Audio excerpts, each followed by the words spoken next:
No phone ring today, yet. No, you jinxed it now. We're definitely going to get a phone ring. Hey guys, welcome to the Lords of War Games and Hobbies video. I'm Chris, this is Jay. Yep. And we're going to chat a little bit in this video about, we get this kind of question or like just something that people don't like, they think about a little bit. And I think also like other influencers like on YouTube and stuff kind of like don't quite get this as much. But why so many people still use Citadel paints?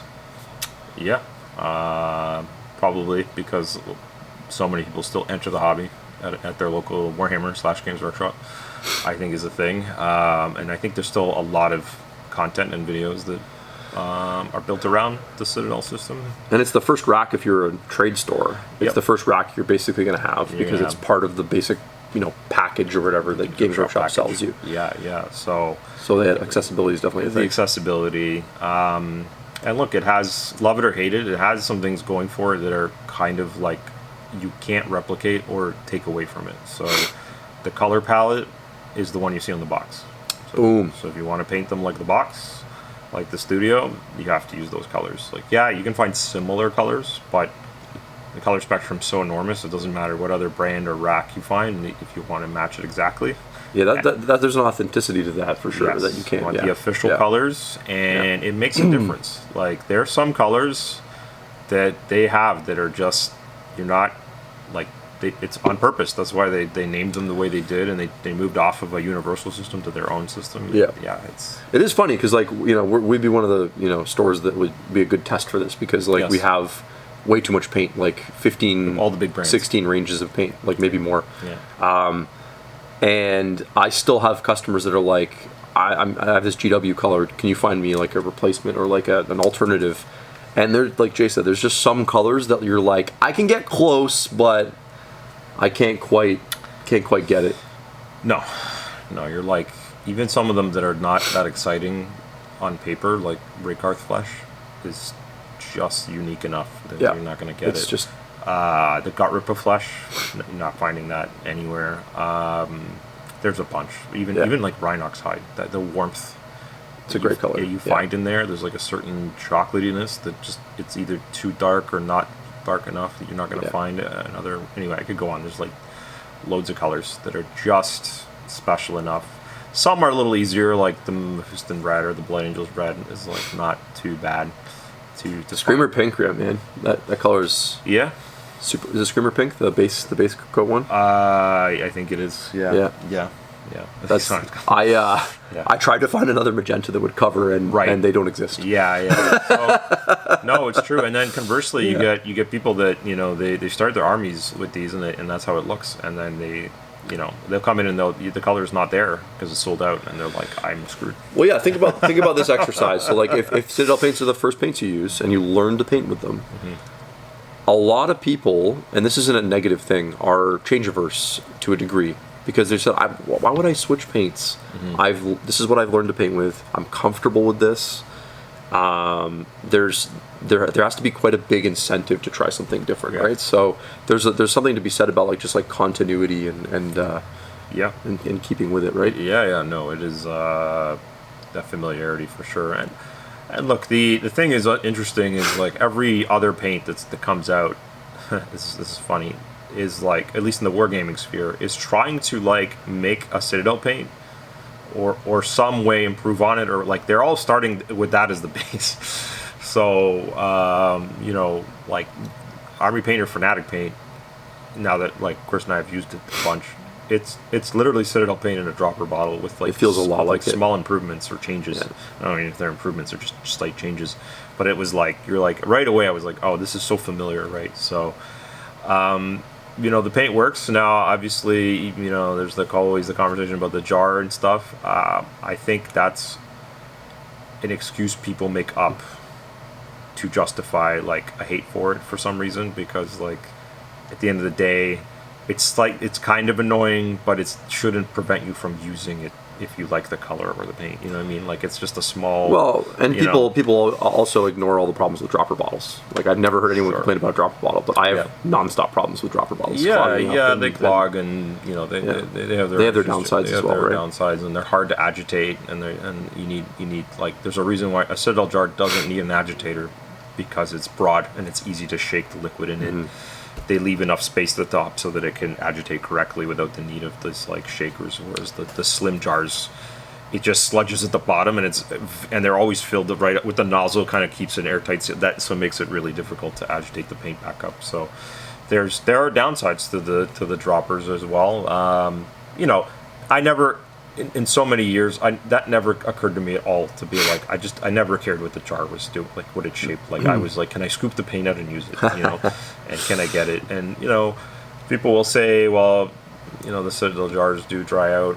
I mean, maybe, but also like if you use your paint and agitate it, you know, every so often, it will last longer anyway, right? So If you're using your paints, Yeah. you're shaking them, and then they're not going to dry out. They're not Like gonna that's dry out. literally Yeah. literally as simple as it is. it is, yeah. Yeah, another point like I'll make, which I think is some like almost always forgotten, and other companies can't seem to figure this out, which is hilarious, is just how beginner friendly Citadel paints are. Yeah, yeah. Like the fact that they have all of their categories broadly like marked out in terms of how you use them. Yeah. But also to another degree, which no other company, from my understanding, has done this yet, changing the formula to make it work that way. So like Yeah. the fact that base paints are thicker bodied, higher pigment, they cover better, and the fact that layer paints are more translucent, have brighter tones, like it's thinner out of the bottle. That's something that's unique completely to Citadel paints. It is, yeah. Most brands have their own little takes on systems. They'll have you'll hear, you know, base shade layer with BSL is a common one, or Yeah. where they want you to kind of all the paint formulas or whatever, or the formulas are all the same. It's just depending on like they want you to do it in a certain order, rather than, you know, they'll try and say, well, they all cover well, they all do this, and again, these are little sliders that you can adjust, and they all have there's like pros and cons. But the Citadel system is, I think this is probably a main reason why I can tell you empirically it is, because just Chris's point, that advantage of having the base layer shade keywords and formulating the paint and the contrast paint in a certain way. So the negative side of that is that you don't get to learn how to, like, you know, paint master painting. You just know how to do a very structured thing. Yeah. So I've had people come in and be like, oh, I need, you know, I don't know what they wanted a base paint or something, or no, they wanted a color. I'm like, try that, and they're like, that's a base paint, and I'm like, so like they're already programmed or have taught themselves based on the Citadel. They're so ingrained in it that they think that it's like, if I use a base paint as a layer, that's somehow going to like make it catch fire and explode or whatever. Yeah. And I'm like, no, it's just the paint is fine. Like you can take any color and do lots of things with it. But they're just like, no, I only use a base to base and a layer to layer.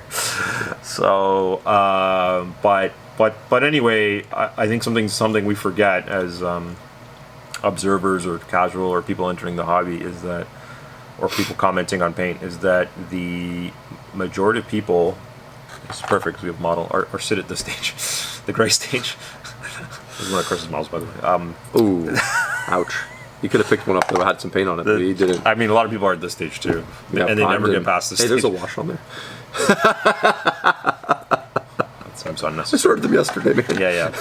Yeah. So you need to like make the barrier as low as possible to get, and that's why contrast paint flourished so well.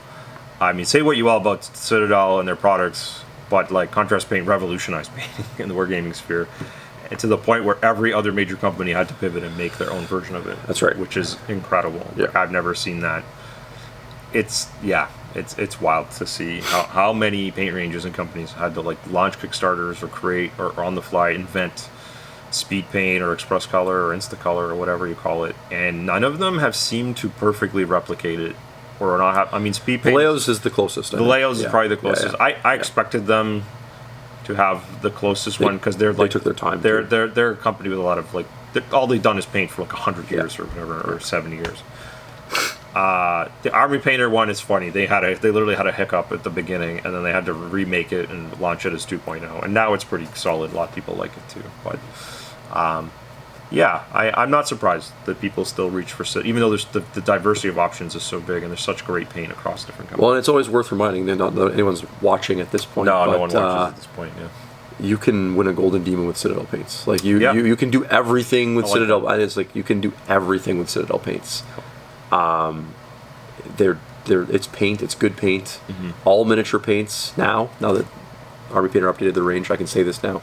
All the miniature paints available now have the base level is very high. Yeah. In terms of quality, you can't really go wrong. No. Yeah. You can win the most prestigious award with any one of them if you so desired and decided to learn how to use them. I always advise to people to just try them all and don't try not to marry yourself to any of them. I think you're limiting yourself. Like you can enjoy colors from different ranges and they can all live in the same box together. As weird or sacrilegious as it sounds. I know there's a few people that have that OCD and they love having the beautiful rack at home, with the jars lined up, and they want the racking to match the paint. I'm not gonna disparage that or whatever. I think it's a little over the top, but no, just recognize what it is. That's not about painting, really. Yeah, that's a collecting thing. It's a collecting thing, and when you if you can acknowledge that, like I do that with things too. Like, there's nothing wrong with that as long as you're honest about what that is, right? Like, Don't say it's because this paint is better. Just say like you just like the way how it's organized or something. I don't know. I'm curious how they're going to evolve the paint too. Like, I think they're due for some more changes. It's been a while. I wouldn't be surprised if we had a new range coming out at some point in the next year or two. I'm kind of excited to see what they do next, actually. Yeah. So. Well, if you like these kind of videos, we do a couple of these a week. We appreciate you tuning in. If you can give us a subscription, that would be awesome, or a like. Give us some comments. We'd love to hear. But we try to get in there and comment as well and give you feedback. And it's fun to kind of talk to you guys about all these things. And then if you really like these videos, you can support us on Patreon or buy something from our web store, Lords of War Games.